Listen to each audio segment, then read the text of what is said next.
নমস্কার। নমস্কার। আপনার নাম? আমার নাম বিজয় দাস। আপনার বাড়ি? আমার বাড়ি ইসলামপুর, ওয়েস্ট বেঙ্গল। স্যার, আজকের ডেটে সন্ত রামপালজি মহারাজ অন্নপূর্ণা মুহিম যে অভিযানটা চালাচ্ছেন, এই অভিযানের মাধ্যমে উনি কি সমাজে কি দেখাতে চাইছেন বা কি দিতে চাইছেন? দেখুন, সন্তরামপাল মহারাজজির যে এখন অভিযান চালু হয়েছে অন্নপূর্ণা মুহিম, এটা একটা মানে এই পৃথিবীতে বরদান বলা যেতে পারে। যেমন আহ, উনি ওনার স্লোগান আছে, রুটি, কাপড়া, শিক্ষা আর মাকান, হর গরিবকে দেগা কবির ভগবান। তো এটা যে আছেন, সন্তরামপাল মহারাজজি এখন এই মুহিমটা চালু করেছে।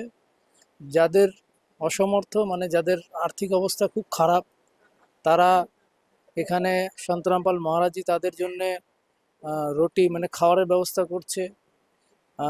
কাপড়া মানে যাদের বস্ত্র নেই তাদের জন্য বস্ত্র দিচ্ছে।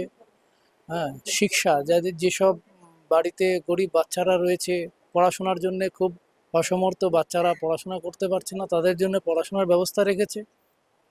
আর মাকান, যাদের বাড়ি ঘরের খুব অবস্থা খারাপ, একদম খুবই দুর্দশা অবস্থায় আছে, তাদের জন্য সন্তরামপাল মহারাজজি বাড়ি বানানোর জন্য ব্যবস্থা রেখেছেন। এটাই। এটা কতদিন দেবেন?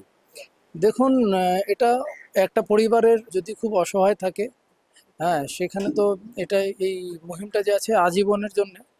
তো সেসব পরিবারের যতদিন না কেউ সামর্থ্য হচ্ছে ইনকামের জন্য বা আর্থিক অবস্থার দিক দিয়ে সামর্থ্য যতদিন না হচ্ছে ততদিন সন্তান। আচ্ছা, এটা পেতে গেলে কোনো অনুদান লাগে বা কোনো টাকা পয়সা ঘুষ টুস কিছু লাগে?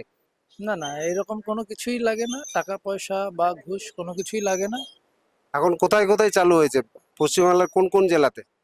দেখুন, পশ্চিমবাংলার জলপাইগুড়িতে আছে, দক্ষিণ দিনাজপুর, বিভিন্ন জায়গাতেই এই মুহিমটা চালু হয়েছে।